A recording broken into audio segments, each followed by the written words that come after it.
Good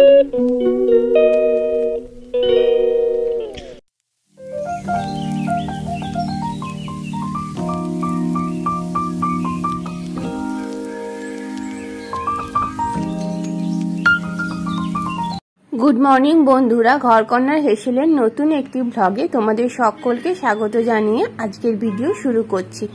সকাল সকাল আমার স্নান করে পুজো দেওয়া হয়ে গেছে। এখন সকাল 10টার মতন বাজে। তো আমি ঠাকুরকে পুজো দিয়ে নিয়েছি আর এখন রান্নাবান্না কিছু করিনি। তো এরপরে রান্নাবান্না করব। আগে আমি ব্রেকফাস্টটা করে নিই, কারণ আমি সকালবেলাতে পুজো না দিয়ে ব্রেকফাস্ট করি না। বিয়ের পর থেকে আমার শাশুড়ি মাকে দেখে আসছি যে পুজো না দিয়ে ব্রেকফাস্ট করে না, তো সেইটা আমিও মেনে চলার চেষ্টা করি। তো এখানে আজকে আমি খেয়ে নিচ্ছি দুধ, চিড়ে আর আম ছিল ঘরে, সেই আম, কারণ আজকে বিশেষ কিছু খাবো না ব্রেকফাস্টে। আর এখানে বেটু এখন বসে বসে কার্টুন দেখছে। আর আজকে বানাবো বিরিয়ানি। বেটুর বেশ কয়েকদিন থেকে জ্বর ছিল, তো সেই জন্য কিছু খেতে পাচ্ছে না। আর কয়েকদিন থেকে বলছে মা বিরিয়ানি বানিয়ে দাও। তো আমি ঘরোয়া পদ্ধতিতে বিরিয়ানি বানানোর চেষ্টা করি, কারণ অতটা দোকানের মতন তো ভালো হয় না, কিন্তু যতটুকু পারি আমি ঘরোয়া পদ্ধতিতে বিরিয়ানিটা বানাই। এখানে আমি হাঁড়িতে বসিয়ে দিয়েছি। প্রথমে জল দিয়ে পরে এর মধ্যে দিয়ে দিলাম কিছু গোটা গরম মশলা, একটা তেজপাতা, আর এরপরে চালটাকে আমি ধুয়ে রেখে দিয়েছি জল ঝরিয়ে। সেই ধুয়ে রাখা চালটাকে দিয়ে দেব। আর এর চালটার মধ্যে একটু সামান্য নুন আর সাদা তেল দিয়ে দেব। এখানে আমি বিরিয়ানির রাইস না, আমি ইন্ডিয়া গেট যে বাসমতি রাইস, সেই বাসমতি রাইসটা ব্যবহার করছি। জলটা ফুটে উঠেছে, এরপর আমি চালটা দিয়ে দেবো। আর চিকেন দিয়ে আর আলু দিয়ে বিরিয়ানিটা বানাবো। ডিম দেব না, কারণ খুব বেশি সব কিছু দিলে পরে একটু রিচ হয়ে যাবে। আর ছোট বাচ্চা খাবে, তো সেই জন্য অত কিছু একসঙ্গে দিচ্ছি না। চিকেন ডিম দুটো একসঙ্গে খেলে যদি কিছু প্রবলেম হয়। এমনিতে বেশ কিছুদিন ধরে বাবুর শরীরটা ভালো নেই, মানে জ্বর, কাশি, সর্দি, সেই জন্য ও বিশেষ করে কিছু খেতেও পাচ্ছে না। সেই জন্য ওর জন্য বানানো। আর এখানে আমি দুধ ফুটিয়ে নিয়েছি, দুধের মধ্যে দিয়ে দিচ্ছি জ্যাফরান। তো আমি এখানে 2 প্যাকেট, ছোট ছোট যে প্যাকেটগুলো, সেই প্যাকেটগুলোর জ্যাফরান ব্যবহার করেছি। আর এই জ্যাফরানটা দেওয়ার পরে বেশ খানিকক্ষণ 10 থেকে 15 মিনিট মতন আমি এটাকে ভিজিয়ে রেখে দিয়েছিলাম দুধটাকে। তো এখানে কড়াই বসিয়ে দিয়েছি। প্রথমে আগে আলুগুলোকে ভেজে নেব। আর আলুগুলো বেশ ডুমো ডুমো করে কেটেছি। আর আলুগুলো না আমি একটু হালকা করে সেদ্ধ করে নিয়েছি, না হলে অনেক সময় আমি দেখেছি বিরিয়ানিতে আলুগুলো সেদ্ধ হতে চায় না। কারণ যেহেতু ভাতটাকে মোটামুটি আমি 70% বলে সেদ্ধ করতে, কিন্তু আমি 80 to 85% মতন সেদ্ধ করে নিই, যেহেতু ছোট বাচ্চা খাবে। আর দোকানের বিরিয়ানি না একটু গোটা গোটা মতন থাকে, কিন্তু সেটা খুব একটা বাচ্চাদের পক্ষে ভালো নয়। সেই জন্য আমি বাড়িতে একটু বেশি চালটাকে সেদ্ধ করি। সেই জন্য দমে যখন বসাই তখন একটু সময়টা কমিয়ে দিই। সেই জন্য আমি আলুগুলোকে আগে একটু সেদ্ধ করে নিয়েছি। আর এদিকে আমি একটা পেস্ট বানিয়ে নিচ্ছি টমেটো, আদা, রসুন, পেঁয়াজ দিয়ে। এটা চিকেনের যে মশলাটা, সেই চিকেনের মশলাটা আমি বানিয়ে নিচ্ছি। এটাকে চিকেন দিয়ে মাখিয়ে পরে করে দেবো। আর এটা আমি আলাদাভাবে কিছু করি না, মানে আমি খুব শর্টকাট পদ্ধতিতে বিরিয়ানিটা করি। কারণ কি বলতো, অতটা হাতে সময়ও ছিল না সেদিনকে।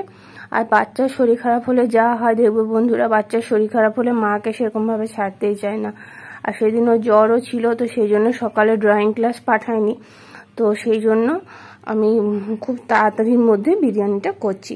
এখানে সেদ্ধ করে রাখা আলুগুলোকে ভেজে নিচ্ছি। আর যেহেতু দেখো আলুগুলো সেদ্ধ করে রেখেছিলাম, তো একটু সামান্য জল ছিল, সেই জন্য জলটা ছিটকে যাচ্ছে। আর এরপরে চিকেনটাকে ভালো করে ধুয়ে নিয়েছি। চিকেনটাকে ধুয়ে পরে আমি এখানে মশলাটা, যেটা আদা, রসুন, টমেটো দিয়ে পেস্ট করে নিলাম, সেই মশলাটা মাখিয়ে আর এর মধ্যে সব মশলা দিয়ে দেবো। নুন, হলুদ, জিরের গুঁড়ো, ধনের গুঁড়ো, তারপরে দই দিয়ে দেবো সামান্য। সব কিছু দিয়ে ভালো করে মাখিয়ে নেব। আর এইদিকে আজকে আমাদের বাড়িতে এসছে আমার দিদির ননদের মেয়ে। তো ওইদিকে বেটু দিদির ননদের মেয়ের সঙ্গে খেলছে, মানে যেহেতু ওরা প্রায় সমবয়সী, মানে ও একটু 1 থেকে 1.5 বছরের বড় বেটুর থেকে। তো যাই হোক, বাচ্চারা যারা একা একা থাকে তারা দেখবে, মানে যাদের নিজস্ব কোনো ভাই বোন নেই, তারা যদি সমবয়সী কাউকে পায় খুব আনন্দ করে খেলে। তো ও এলে পরে, মানে ও মামা বাড়িতে এলে পরে আমাদের বাড়িতে মাঝে মাঝে চলে আসে আর আমাদের বাড়িতে খেলে। তো বেটুও খেলছে, সেই জন্য আমি এত নিশ্চিন্ত মনে করতে পারছি। আর এর মধ্যে আমি সামান্য একটু বিরিয়ানি মশলাও অ্যাড করেছিলাম। এই বিরিয়ানি চিকেনটা যখন করবে তখন একটু সামান্য বিরিয়ানি মশলা দিলে দেখবে টেস্টটা খুব ভালো হয়। এরপর ভালো করে সব কিছু মাখিয়ে নেব। মাখিয়ে নিয়ে পরে এটাকে আমি রেখে দেব। এরপরে কড়াইয়ের মধ্যে তেল দিয়ে দেবো। তেলটা ভালো করে গরম হয়ে এলে চিকেনগুলোকে দিয়ে দেবো। আর ওইদিকে পাশে দেখো ভাতটাকে আমি একটু ফুটো ফুটো যে বাটিগুলো হয় সেই ফুটো ফুটো বাটিগুলোতে ঝরিয়ে রেখে দিয়েছি, যাতে ভাতটা জলটা ঝরে যায়। তোমাদের কাছে যদি ফুটো ফুটো থালা থাকে তাহলে খুব ভালো হয়, ফুটো ফুটো থালাতে জড়িয়ে রাখলে, মানে যেহেতু ওটা অনেকটা স্পেস পাওয়া যায় সেই জন্য অনেকটা ভালো লাগে, কিন্তু মানে ভালো করে জলটা ঝরে যায়। কিন্তু আমার কাছে তো ফুটো ফুটো থালা নেই, সেই জন্য আমি এভাবেই রেখেছি। আর কেশর দেওয়া দুধটা দেখো কি সুন্দর কালার এসছে। আর আমি এখানে একটা বড় হাঁড়িতে বসিয়ে দিয়েছি, তলাতে ভালো করে ঘি দিয়ে দিয়েছি। আর এরপরে আমি চাল আর চিকেনের যেটা আমি বানিয়েছিলাম ওটা আর সঙ্গে আলু দিয়ে দিয়েছি। দিয়ে পরে ভালো করে গোলাপ জল, কেওড়া জল আর বিরিয়ানি মশলা দিয়ে এটাকে ঢেকে পরে মোটামুটি 10 থেকে 15 মিনিট মতন রান্না করলেই হয়ে যাবে। কারণ কি বলতো, যেহেতু ওই যে বললাম চালটাকে সেদ্ধ করে রেখেছিলাম বেশি পরিমাণে একটু, সেই জন্য এর থেকে বেশি যদি মানে রান্না করি তাহলে এটা খেতে ভালো হবে না। সেই জন্য আমি এইভাবে ঘরোয়া পদ্ধতিতেই করছি, অতটা দোকানের মতন এক্সপার্ট নই, সেভাবে করতে পারি না, কিন্তু খেতে যথেষ্ট ভালোই হয়েছিল। আর এরপরে আমি এটা ভাতটার উপরে ঢাকা দিয়ে উপরে দিয়ে একটা নড়া চাপা দিয়ে দিয়েছিলাম। নড়া চাপা দিলে কি হয়, মানে পুরো ঢাকনাটা টাইট থাকে। আর এদিকে দুজনাকে দিয়ে দিয়েছি বিরিয়ানি। এই যে এটা হচ্ছে আমার দিদির ননদের মেয়ে, আর ওরা দুজনে মিলে খেলছে। আর এখন বিকেল হয়ে গেছে, আমাদের খাওয়া দাওয়া সব কমপ্লিট হয়ে গেছে। এখন আমি বিকেলবেলায় গাছগুলোতে একটু জল দিয়ে নিচ্ছি। এটা হচ্ছে ছোটো ব্যালকনিটা আমার, মানে রান্নাঘরের সঙ্গে যে ছোটো ব্যালকনিটা সেটাতে এই মানে মানি প্ল্যান্ট এবং অনেক গাছ আছে, তো সেই গাছগুলোতে জল দিয়ে নিচ্ছি। সব ওই ছোটো ব্যালকনিটাতে যে গাছগুলো আছে সবই মোটামুটি পাতাবাহার, মানে ওখানে কোনো ফুল গাছ নেই। আর যা ফুল গাছ আছে সবই ছাদের মধ্যে আছে। এরপরে ছাদের গাছগুলোতে জল দিয়ে নিচ্ছি, ছাদের সব গাছগুলোতে একটু একটু করে জল দিয়ে নিচ্ছি। আর এখন কি বলতো, বর্ষার দিন তো, এখন খুব বেশি জল দিলে পরে গাছগুলোতে গোড়ায় জল জমে থাকে সেই জন্য। কিন্তু যদিও 2-3 দিন থেকে বর্ষা হয়নি, সেই জন্য দেখছি গাছের মাটিগুলো বেশ শুকিয়ে গেছে, সেই জন্য আমি বললাম না জল দিয়ে নিই। আর এই যে এখানে দেখছো আমি শুকনো পাতাগুলোকে কুড়িয়ে নিচ্ছি, কারণ কি বলতো সোসাইটির মধ্যে তো যদি ছাদটা নোংরা হয়ে যায় কেউ কোনোদিন অবজেকশন করতে পারে, সেই জন্য আমি গাছের পাতাগুলোকে কুড়িয়ে রাখছি। আর এরপরে আমি নিচে এসে পরে জলের বোতলগুলোকে ভরে নিচ্ছি, সব জলের বোতলগুলোকে ভরিয়ে নিচ্ছি।